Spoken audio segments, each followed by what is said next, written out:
Un homme d'affaires prospère faisait le tour de l'Irlande rurale quand il s'arrêta dans une petite station-service pour faire le plein de sa BMW noire et élégante.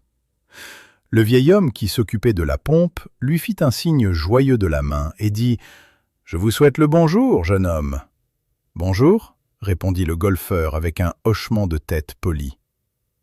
Alors qu'il se penchait pour attraper le pistolet, deux petits objets en plastique tombèrent de la poche de sa chemise sur le bitume.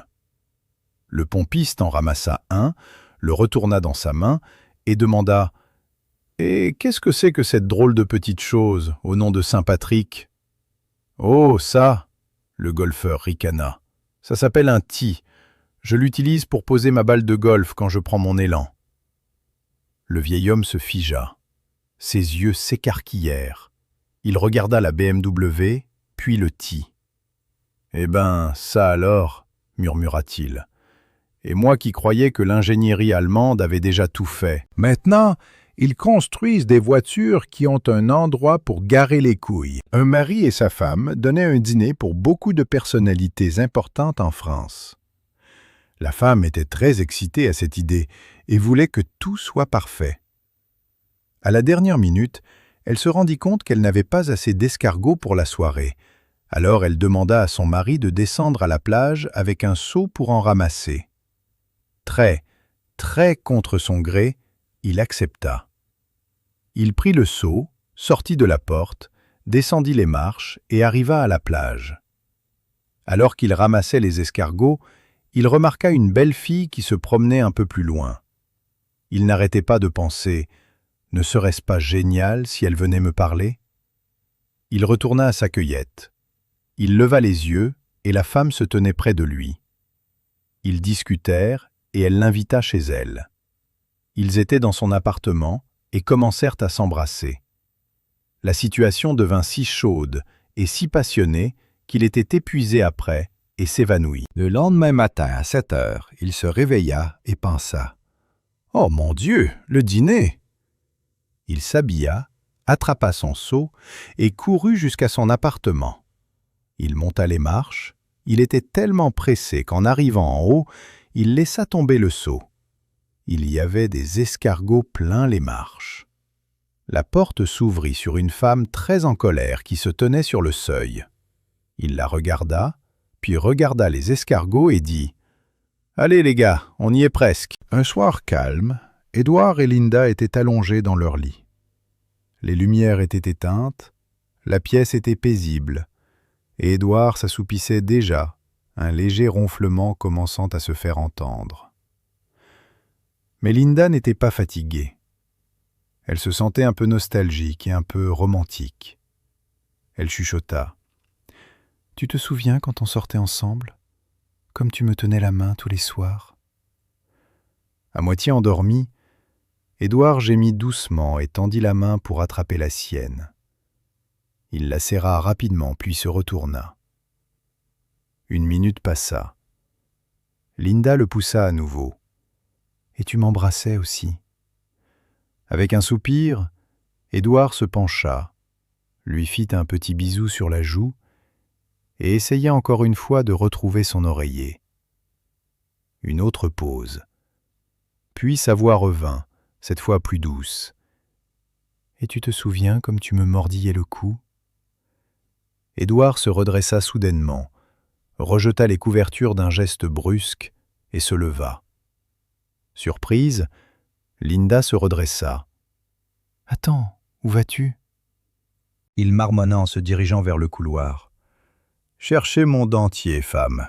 C'est toi qui as commencé ce voyage dans le passé. » Sophia venait de se marier, et en tant que bonne fille italienne traditionnelle, elle était encore vierge.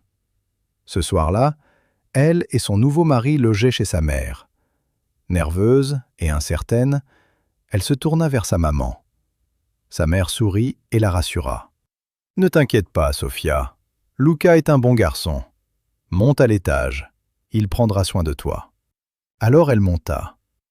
Mais dès qu'elle entra dans la chambre, Luca enleva sa chemise et révéla un torse énorme et poilu. Sophia haleta, redescendit aussitôt en courant.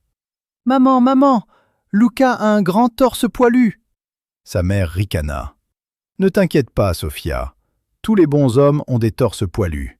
Remonte. Il prendra bien soin de toi. » Alors elle remonta. Cette fois, Lucas enleva son pantalon, révélant des jambes épaisses et poilues. Elle n'hésita pas, redescendit en courant. « Maman, maman, Lucas a enlevé son pantalon et il a les jambes poilues aussi. » Sa maman acquiesça. « Ne t'inquiète pas, tous les bons hommes ont les jambes poilues. Lucas est un bon garçon.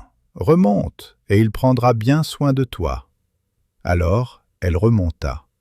Quand elle arriva là-haut, Lucas enleva ses chaussettes et sur son pied gauche, il lui manquait 3 orteils.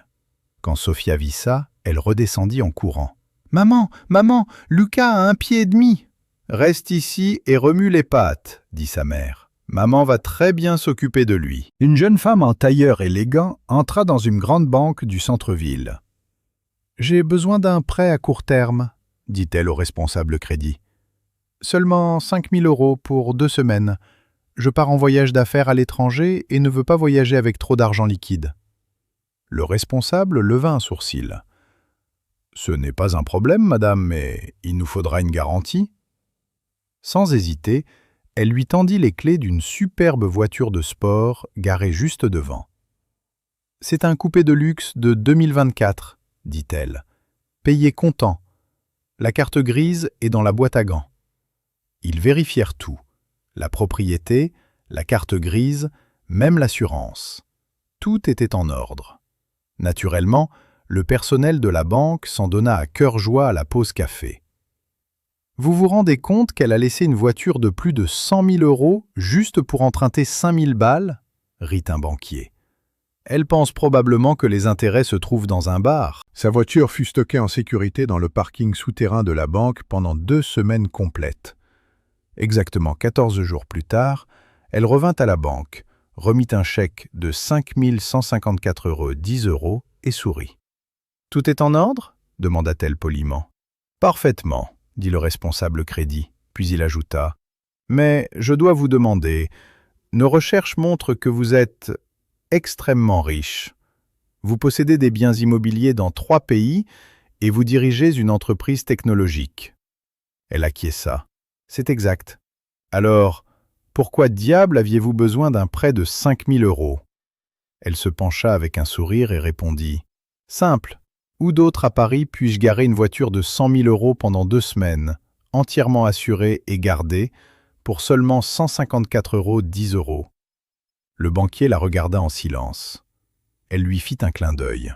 « Parfois, la cervelle est dans les talons, pas dans les costumes.